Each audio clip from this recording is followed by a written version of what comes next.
Welcome back to the Bioactive Podcast. I'm your host, Dr. Riley Kirk, and today's episode is with Twinkle Paryani from Abstrax Tech.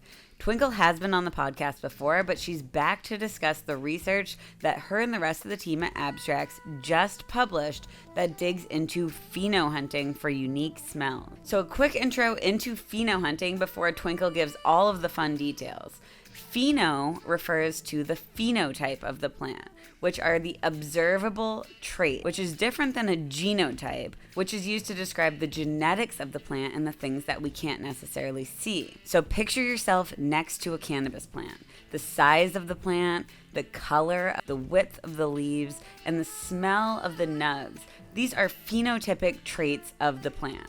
So when cannabis breeders are phenohunting, they are breeding plants, growing seeds, and looking for cool looking and smelling plants. In this paper, Abstrax notes that when we are phenohunting for smell, maybe a more accurate word would be chemohunting, because each unique smell or aroma that we take in is from a unique concoction of molecules. Typically, when we think about the smelly molecules in cannabis, our brains might go right to terpenes, which are highly abundant in cannabis and do significantly contribute to the smell of that specific variety.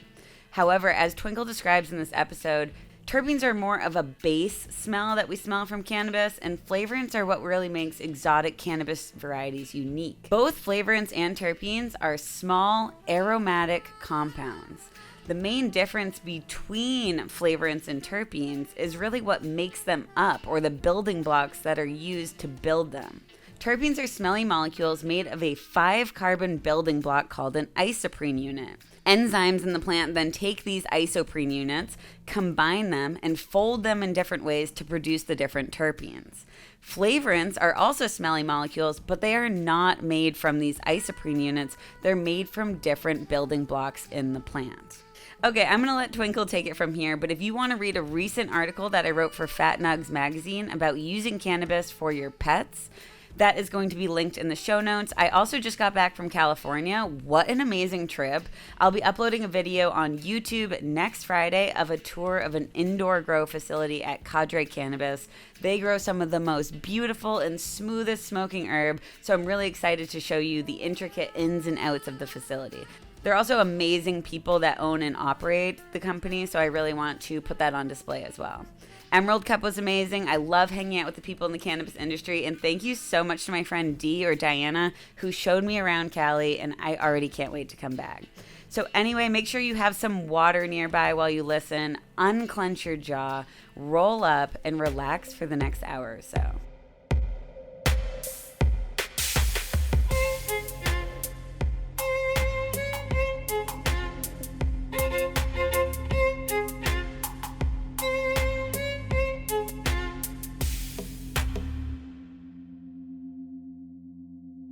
All right, so welcome back to the Bioactive Podcast. We have Twinkle on for the second time, and I'm so excited.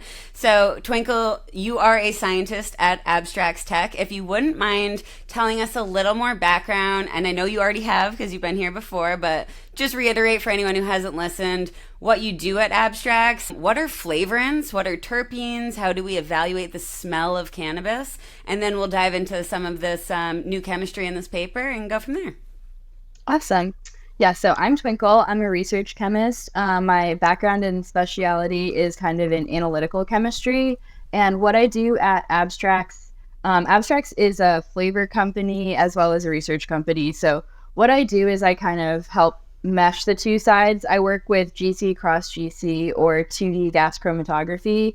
And basically all that does, it's a really fancy machine that you put something in and you get a bunch of data out. And in that data, we can go in there and see what kind of compounds are in those products, and those compounds are terpenes, terpenoids, and also flavorants. And so these are all the things that make up the aroma fraction of cannabis. And so in flavorants, it's pretty much any volatile compound that contributes to the aroma or flavor that is not a terpene. And so terpenes have this one special chemical thing that makes them terpenes. It's this isoprene group.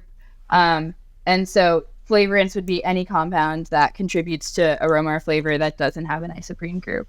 And Cool. so in our last paper, we identified a bunch of these flavorants that hadn't been quantified or confirmed in cannabis before. And we believe that those contribute significantly to the aroma of exotic cannabis.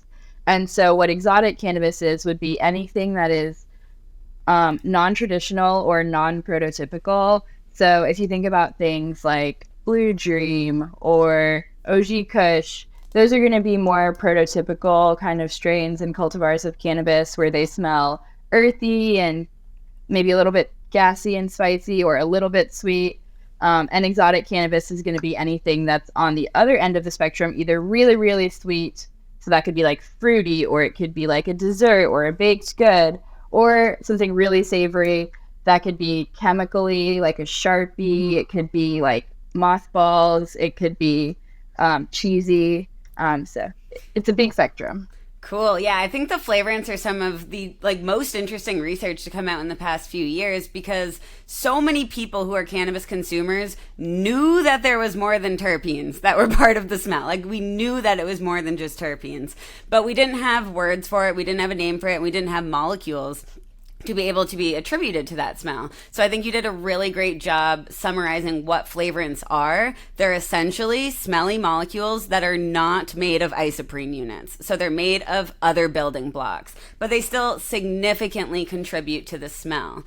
So first, are exotic strains or cultivars, are they very easy to find in dispensaries, or are they very easy to grow, or are they pretty rare to come across? I would say, as we go on along breeding, exotic cannabis is just becoming more and more popular, and it's kind of been taking over the marketplace in California, at least. Strains like Runts and Skittles and things that have these candy gas strains are really popular here. And so I would say you're probably pretty likely to find some exotic cannabis at most dispensaries in California, at least in the SoCal area. And as far as if they're easy to grow or not, I'm not actually, I would have to assume that because they're so ubiquitous.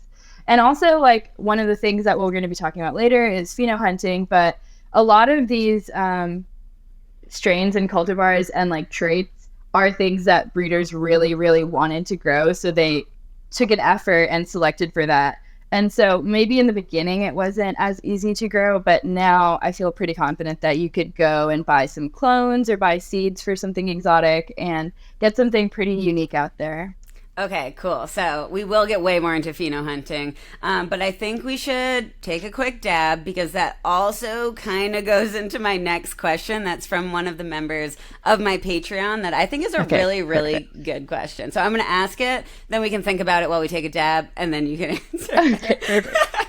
Okay, so the question's from Liberty Tech, and it says, I'm looking forward to this episode. I like the work that Abstrax is doing. My friends and I are always debating vaping versus combusting. Combustion fans say that the sulfurs and flavorants are not as present in the vapor, so you're not getting the full flavor profile vaporizing versus you would smoking. Are these studies that examine how these less studied compounds, like the flavorants, are enhanced by different consumption methods? I enjoy both modalities. Okay. That's a great question. Right? I really like it. Puffco up.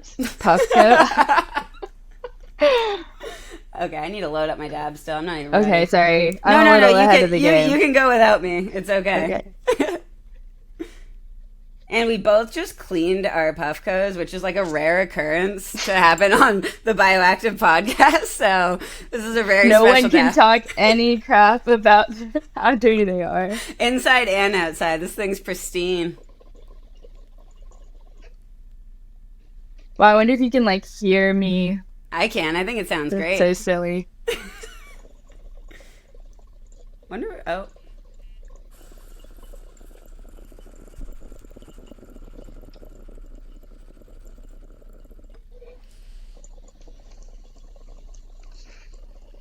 Wow.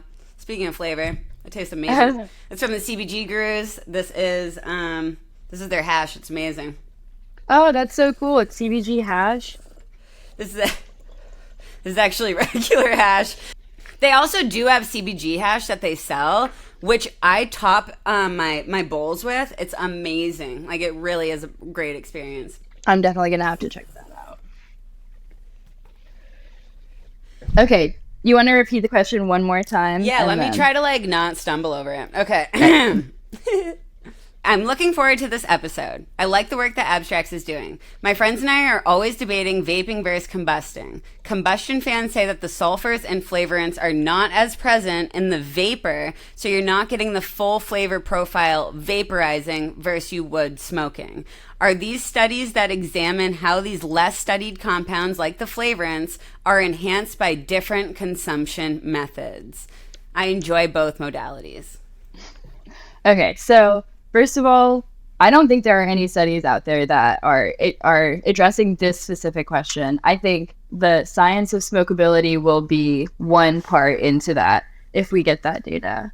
But so since we don't have any studies, all that we can look at is like other research that exists that we could correlate or compare with, and then like personal anecdotal experiences. Love it. And so if I'm looking at research, this might be a flawed comparison, but the way that I would think about it, because I'm an analytical chemist, so to me, there's like kind of two things. When I'm working with a GC, we're having to heat samples up to put them into the instrument. And so we can do that a couple different ways. Sometimes we do it with headspace, which would be similar to like a vaporizing method, because it's not actually degrading the compounds. It's kind of just forcing them into the air and then sampling that air. And so, we have that. And then unfortunately, it has to go past a very hot injector in the GC. And that is going to be more like a combustion because it's going through an inlet that's like 280 degrees Celsius. So it's really, really hot. And this is happening in the vapor phase. And so once it goes through that inlet, it's kind of like being smoked, I would say, like a little bit more than just vaporizing. And so what we do at Abstrax, actually, we do liquid injection. So we take our sample, we dissolve it into a solvent, and then we inject that solvent with the sample in it into the GC. And I think that offers a little bit more protection for those compounds. And they're not as quickly being degraded. And so, I kind of feel like doing liquid injection is more like vaping it, and doing headspace injection is more like combusting it, because and that might not be a perfect analogy. Other analytical chemists can argue with me about it, and I'll probably go talk to my boss about this and be like, what do you think? But the reason I say that is because when I do liquid injection, there's like less degradation. I can see a lot more things. Okay. And I've vaporized flower and vaporized hash and smoked flower and smoked hash, and I feel like you can taste more with the vaporizing. And I think you're still so I'm like intrigued that this person said that they're combustible friends or combustion favoring combustible friends. That is so funny.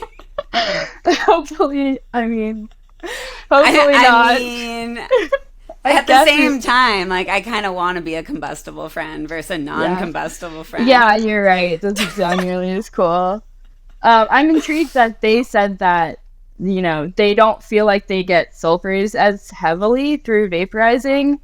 I was surprised by that too, because to me, like, one of the beautiful things about concentrates is that flavor comes through so strong, because you don't have the like smoke taste kind of diluting out those nuance of flavors. So, even in like the research you guys are doing, you're typically using ice water hash, right? Because essentially your flavors are concentrated because the bioactive compounds are concentrated when you're making hash, making any sort of concentrate. You're literally concentrating the active compounds. But at the same time, I wonder with some of these flavorants, they're so small and so volatile that maybe you do lose a significant portion between the dry, the cure, and the processing of your different extract types. So I think that's a really good question too. I think if some compounds were like very, very, very labile, like they evaporate really easy, maybe smoking flower is the best method. But yeah. That's cool. There's also like when you're smoking flower, you're breaking it up. And so you're releasing those volatile sulfur compounds into the air before you smoke it. And so it actually like tends to linger longer with flower, I think. And like when you're breaking it up, it kind of works the way that garlic does, where it pops open and starts to smell a lot more dank. So like maybe that is why people who are doing combustion, which I would tend to assume would be more flower, you know, they feel that it's like more sulfury. But I will say I have recently, since this paper, been smoking a lot of hash that has Tropicana sulfur compounds in it, because we've been monitoring hash with that, and it is one of my least favorite things to vaporize now. Like, I am so turned off to them because I know that I don't know how to explain it. Like, it's too much of a good thing, I guess, because so you loved it at first, and then you just like were only dabbing. I know, and I think it's like it has like an astringency to them. The chemicals are like, and I've also smelled them all in neat concentrate, and I think that there's like a taste associated with it when you vaporize it that I personally don't like. But I think, you know, if I was smoking that flower, if I was combusting the flower, I would probably actually be okay with that more so than like taking it and concentrated hit.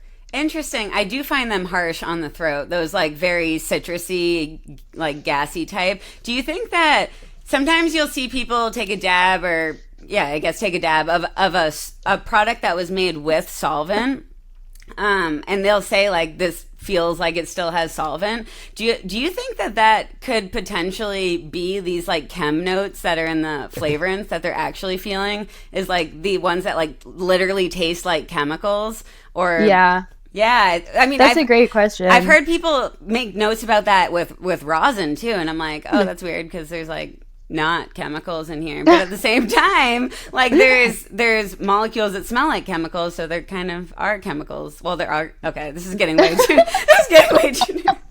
There definitely are chemicals. Let's be clear about that. Okay, there are 100% chemicals, but I meant more of a like extracting chemicals, solvents. Yeah, absolutely.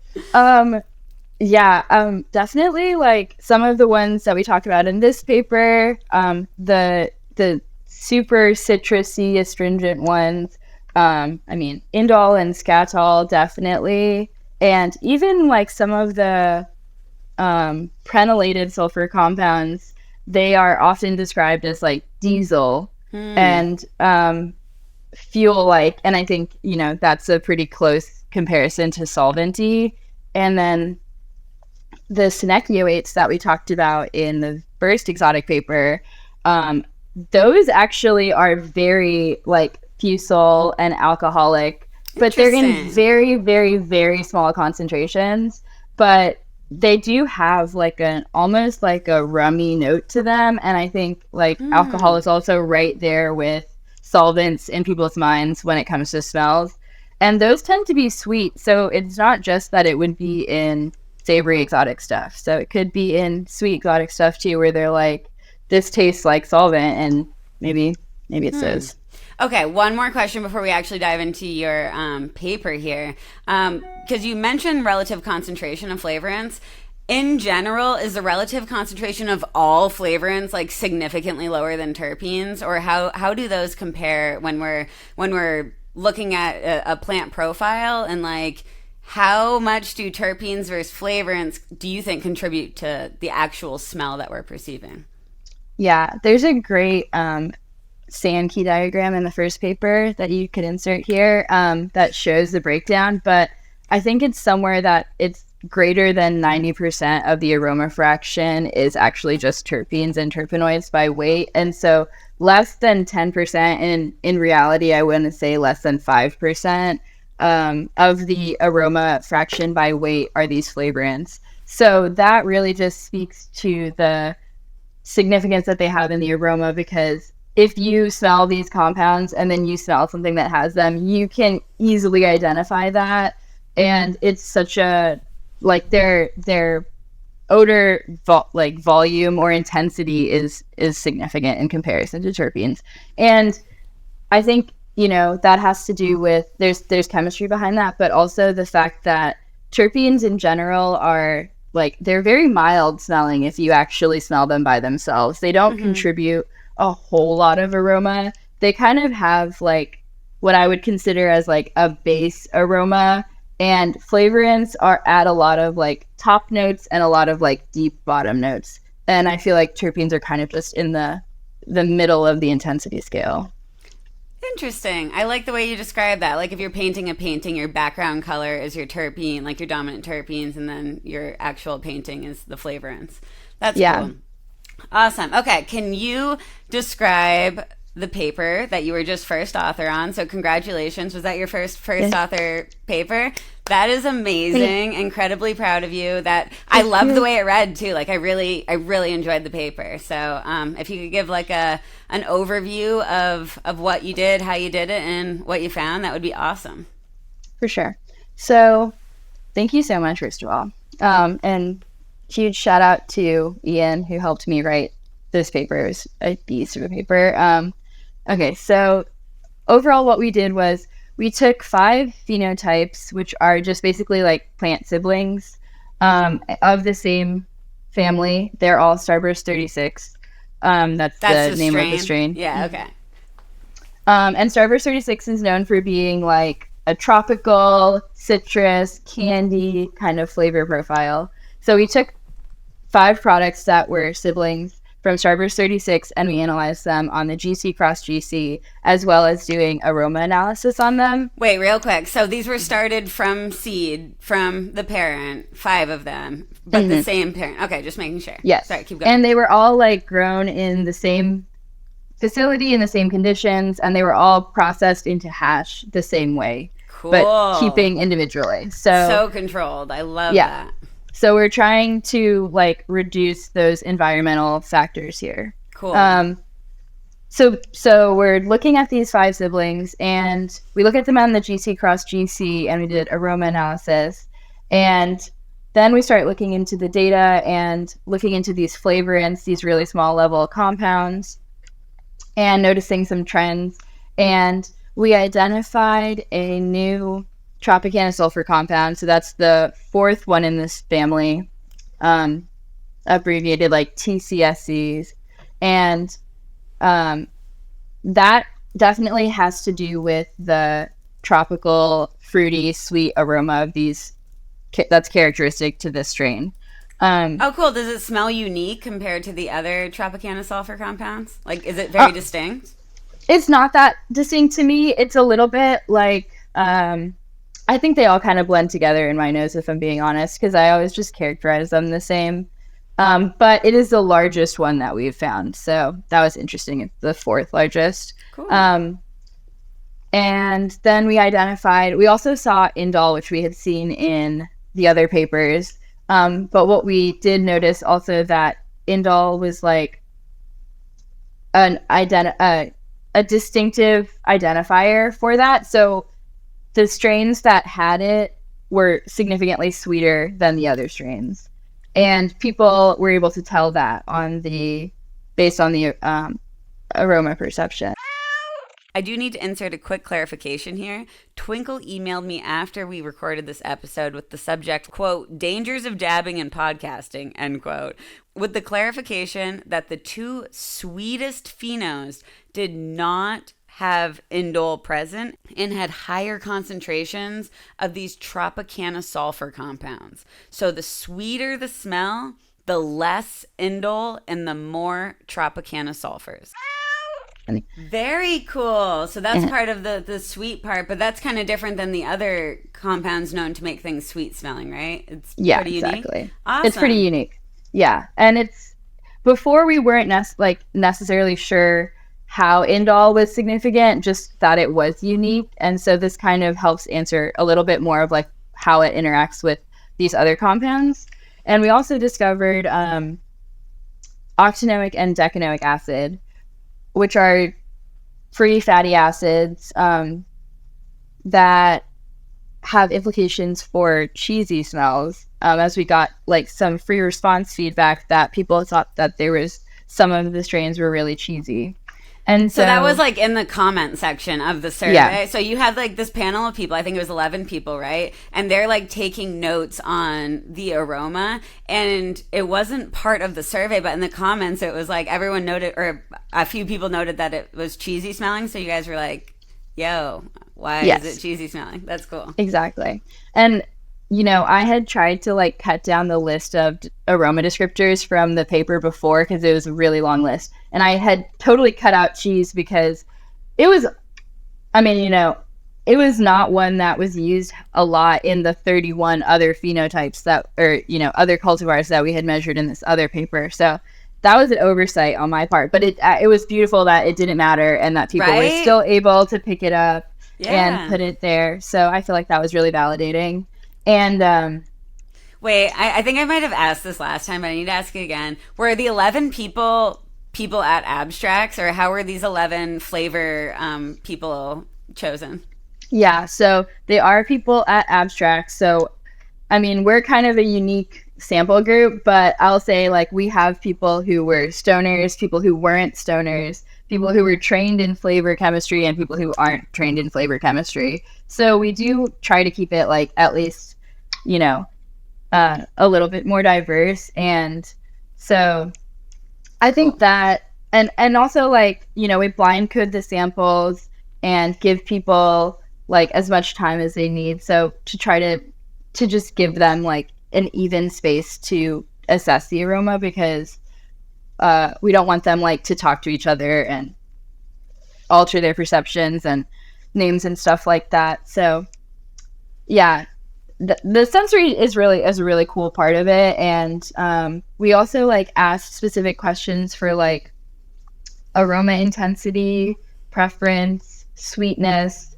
creaminess, and I think one more. And the reason that we asked those specific questions was we looked at all the data from the previous paper with 31 different strains, and we picked out characteristics that we thought we could assign to specific compounds. And then we took references from that paper, which had already been characterized by separate GC data and separate sensory analysis, and tried to use those as references. So we picked the sweetest and most creamy samples from the first paper and used them as references for those traits. Wow. What are the creamiest samples? I think that's such an interesting word to describe the smell of weed. Yeah, it's hash. So, but let me look. I have this data here. I feel like one that was really creamy was grape dosido was like one of the either the sweetest or the creamiest. Okay. And another one was like a banana cream type hash. So they are, oh yeah, I was like, where can I find this tab? There we go. Yeah, so yeah, grape dosido and a banana. Yep. Wow, that's interesting. That sounds delicious the way you describe it. Do you get to try them? I don't know if you're allowed to say that. Do you get to try do you get to dab the ones that you're testing for? Yeah, we did, but like pretty much not until like the paper's like way. I'm dabbing like old hash at that point because it's like, but I still do it.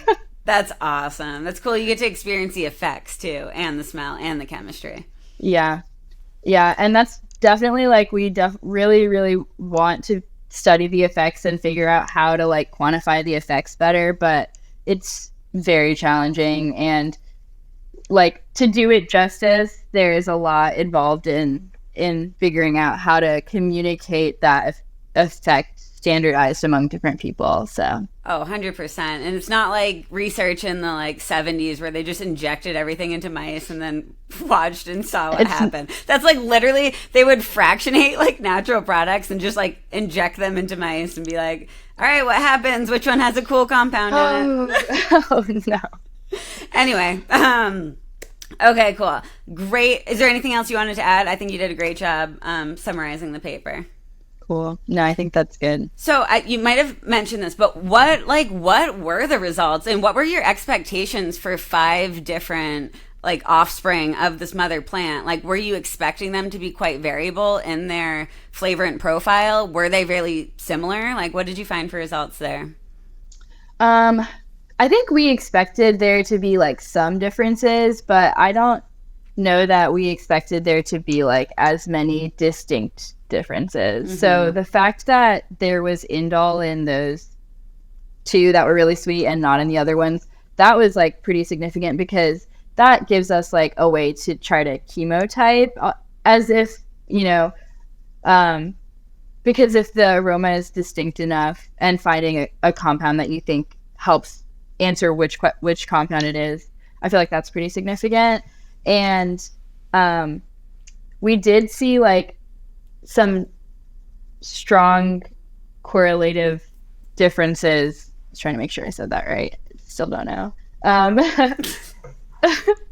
In the flavorant profiles. So we saw pretty much what we expected with the terpene profiles, which was that they're very similar, which even though these were 5 phenotypes of the same cross, and the correlations were very high, meaning that they were very similar, it didn't look that different than some strains that I know are very different too, like very different genetically and aromatically. So it kind of just goes to show that terpene profile is really similar among a lot of differences and a lot of similarities, which was what we were hoping to see in this paper, because in the paper before we had looked at like a wide variety of genetics. So now to try to see if we can see any of those same trends in a smaller variety of genetics just goes to strengthen those claims.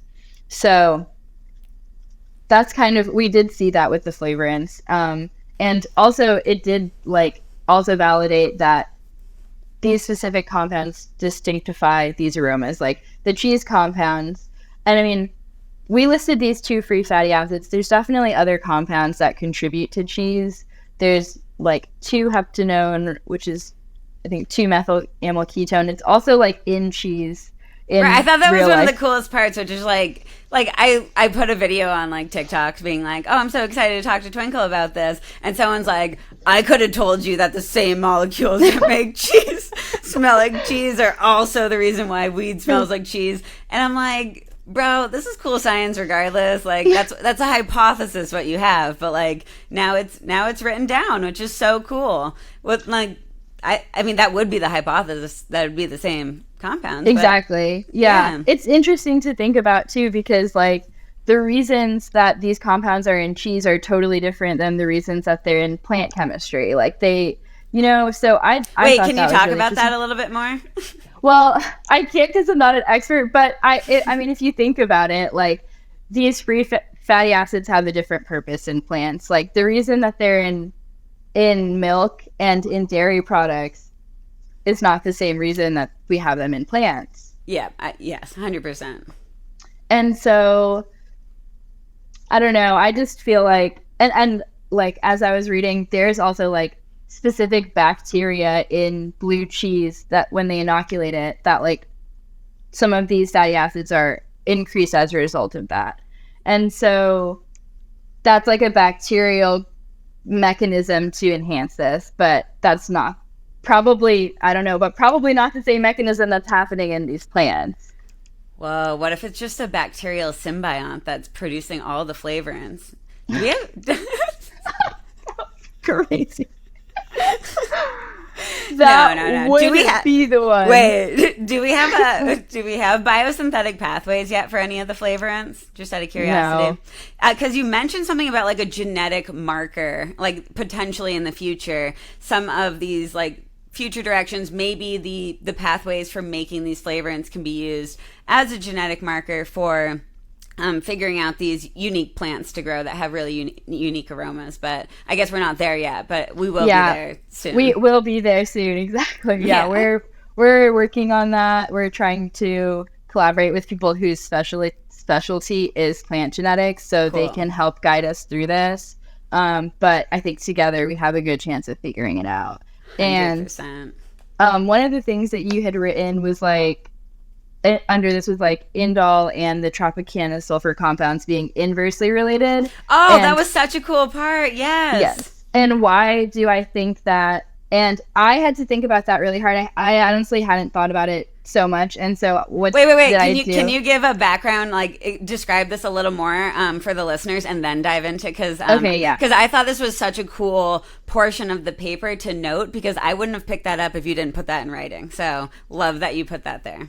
So one of the things about the paper is like these strains that had indole in them, they also had a lower amount of total TCSCs than the other strains. And so these other 3 strains had higher concentrations of these Tropicana sulfur compounds in them. And so that kind of makes it appears like the production of indole would decrease these other compounds, is what it appears. We don't know what is actually happening there because we're only monitoring it from the aftermath. So there's no way for us to say definitively if that's why there was more indole or there was indole in those. But then we noted that and we don't know why, and that's part of it as scientists is like, I'm not an expert in plant biosynthetic pathways. I am an analytical chemist. And so here we are. But I did ask ChatGPT because I am a scientist.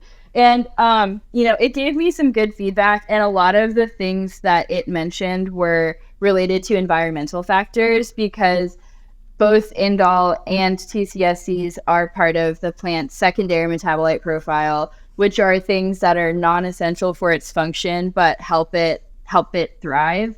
And so just like a lot of these terpenes, the plant, we assume, makes chemicals to either act as like signals to the plant, to other parts of the plant, or in response to external stimulus, which could be like pests, it could be bugs, it could be a viroid, it could be a pathogen.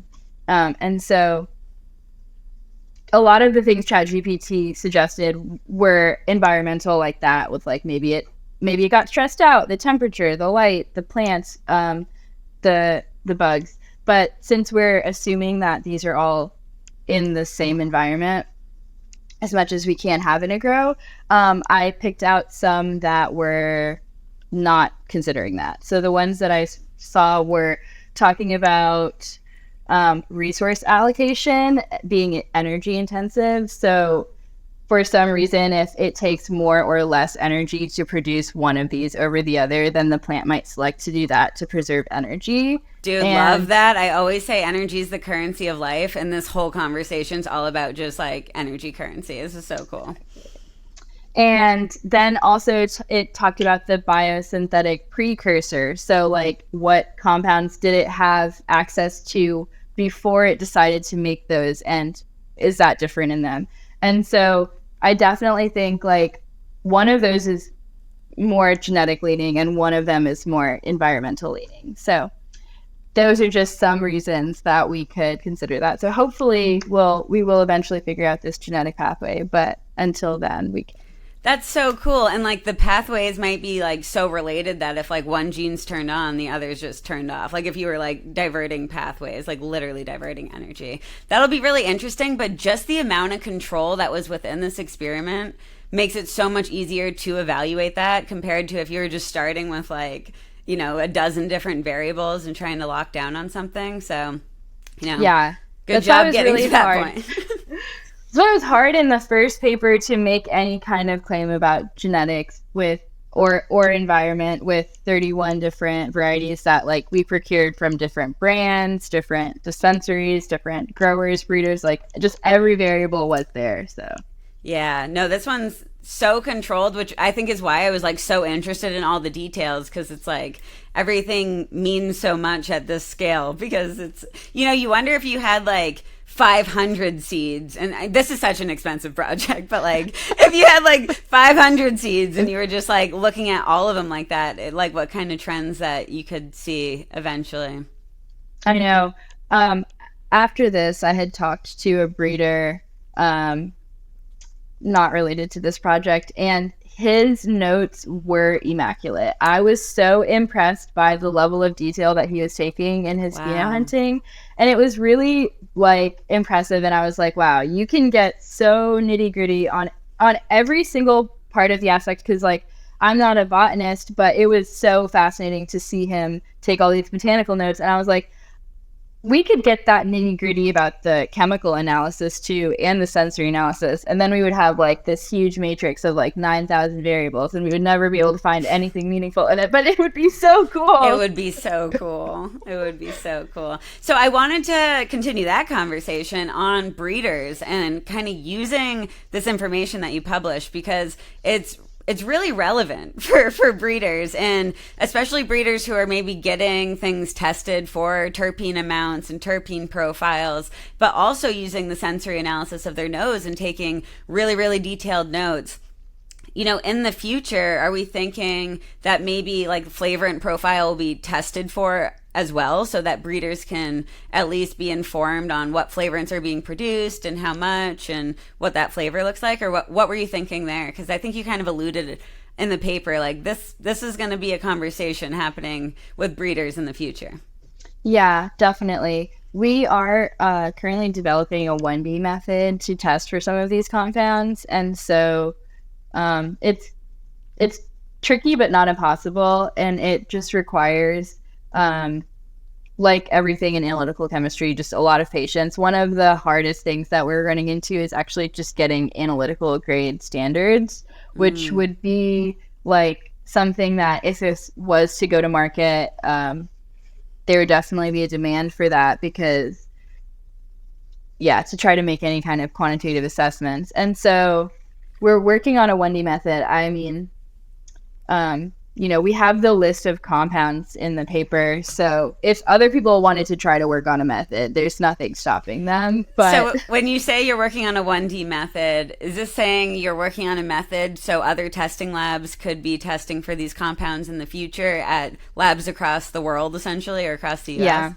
Ideally, that would be the case. So we are like trying to take those kinds of things into consideration to make sure that labs that are already set up will be able to like just transition into this method versus having to like acquire a ton of new instrumentation, which nobody wants to do because it's very expensive. And so we're working on that. I mean, it's one of the tricky things about, I guess, new discoveries is the implementation, because we've been working on getting these standards for quite a while, and the method development is only unfortunately one small piece of the problem. And as of right now in California, terpene testing is optional and probably like pretty minimal at best. I think there's like a handful of labs that go beyond like 30 to 40 compounds. And then at the end of the day, they're testing for these compounds that are in the 90% of your aroma fraction, when you're really looking for things that are in the 5% of your aroma fraction. So it is a challenge, but like I think something that's more actionable for people maybe would be to try to get familiar with the smells that they want to that they want to propagate. So if that means like going out and finding more strains that have that specific note, or trying to find reference materials. Some of these are things you can like purchase food grade or are naturally found in like other things that you might have access to naturally. Like a lot of esters and stuff like that are found in like fruits and berries. And so you could always try to find something. And I think training your nose is like a more feasible way, because breeders are already doing that and they're already like know what they're looking for kind of. And so hopefully soon we will be able to test, like everyone will be able to just go out and get tested whatever they want for this. But I do think it probably will take a while with the way that testing labs work and that the money involved. Yeah, and the optional nature of everything. Is there a way, I don't know if this is possible, but say a lab has a GC, could you essentially publish a method to look in a specific area of a spectra, of a GC cross GC spectra, and then like essentially quantify based on total flavorant and not by individual compound? Do you know what I mean? Like being like, oh, you have I don't know, like 30% flavorant. You know what I mean? Like you fill in a Yeah. box, and you have the potential to have the full box, and it just tells you if they're there or if they're not, and if there's a lot there or if there's a little bit there. Yeah, I think if I'm understanding what you're saying, as like if you're talking about flavorants as a whole category, the answer is no, because the diversity in the flavorant profiles is significant between things. So you wouldn't be able to have like one profile that you look for and then say like, oh, I have 30% flavorants, because what is 30% flavorants might be an extremely high aroma for GMO, but a really low aroma for something sweet. Right. And so it still would be a misleading measurement. But I mean, if someone has a GC cross GC out there, like if you're already doing 2D GC, you are so close. You can definitely do it. You're so close. If you're doing 1D GC, is a little bit more tricky, and I think like a lot of that has to do with sample concentration. So it's not necessarily about looking in the right region. People are probably looking in a similar enough region, but it has a lot to do with concentration, which is why we do everything for this exploratory nature on hash and concentrates. So if you're looking in concentrates, you probably have a better time of seeing some of these peaks. And another like kind of downside to the way that the testing industry is set up right now is a lot of people do volatile analysis with GCFID. And so unless they have a reference standard, they can't identify new peaks. And that can be totally difficult. But, you know, there are ways to get like qualitative measurements with that reference data. But if you have a GCMS, you're pretty close right now. So you're close. Keep going. I know. Keep going. Do you know of other cannabis research labs that have a GC cross GC? No, I don't think there are any. I don't think so either. No, at least not in the U.S., right? Like no. I can't think of any. Yeah, I think GC cross GC is like more used in like flavors, fragrance, in the oil industry, in the consumer packaged good industry, like beverages. Is it just and because stuff. you're dealing with like such small volatile compounds that you have to have the special? Okay. Yeah, and I think like a lot of those industries have like more complex matrices, so that also goes hand in hand with the additional separation. Right. Okay. Yeah, that makes sense. Speaking of research, you mind talking about your first experience writing a paper? Like what was it like? Was it what you thought it was going to be? How was the review process? I always say that it's reviewer number 2 who's like the worst. So I'm just curious what your experience was like. Oh yeah. It was not really what I expected. It's so hard. Oh my God, it's really freaking hard, guys. But you can do it. If I can do it, you guys can do it too. It was really hard. I think the most challenging part for me is like, well, 2 things. One is I have like mad ADHD, so staying that focused that intensely on something for over a year was just too much time. That's a lot. It's a lot. And it's like also like you're inside your own brain because you're writing and then you're reading your own writing, and I'm analyzing the data and I'm translating that into writing, and then I'm reading my own. So it's just like a feedback loop where it can be like quite tedious.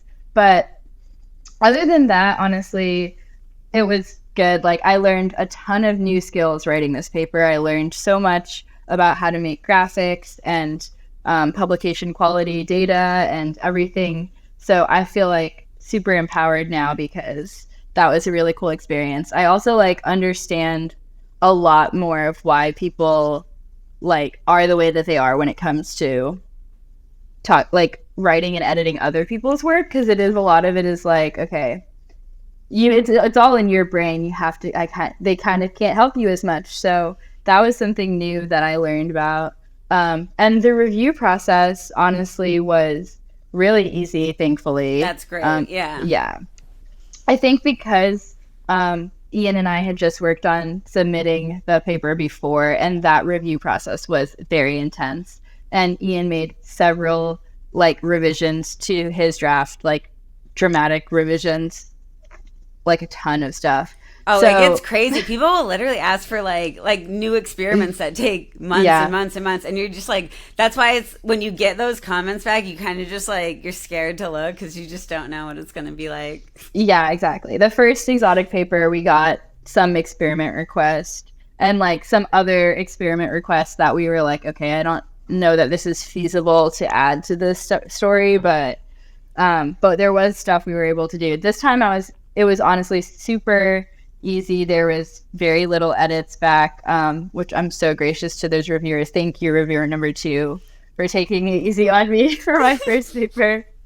But I feel like we were prepared. And then now that the paper is out there, it's just great. I just get to talk about it and present on it, and it's so much better than writing it. Oh, that's so cool. And you're so proud of it. I mean, you put in all that work, as you said, like a whole year. I mean, that's insane. And yeah, now you get to talk about it. You get to teach the world something, which is so beautiful and powerful. So yeah, it's really congrats. fun. Thank you. Cool. Well, I don't have any more questions. I think we're good with Patreon questions. So you want to just let people know where to find you, and if you have anything else to say about the paper or the process, the floor is yours. For sure. You can read the paper on ACS Omega. It's open access, so it's free for everyone to read. I'll link it below too. Perfect. You can find more of our research at abstractstech.com, and there's like a science section where we have white papers that break down all the papers that we publish. And you can find me on Instagram at Twinkadink. And I post things about dogs and science rarely, so... Yay. And also, this episode is dedicated to Max, Twinkle's dog that recently passed away. So we love you, Max, and we're thinking about you here. So thanks for coming on, Twinkle. Yes. Really enjoyed this conversation. I have one more thing. Yeah, go ahead. Please join us for ACS Can Journal Club, which we're doing every month except for the month of August because we'll be at our national meeting.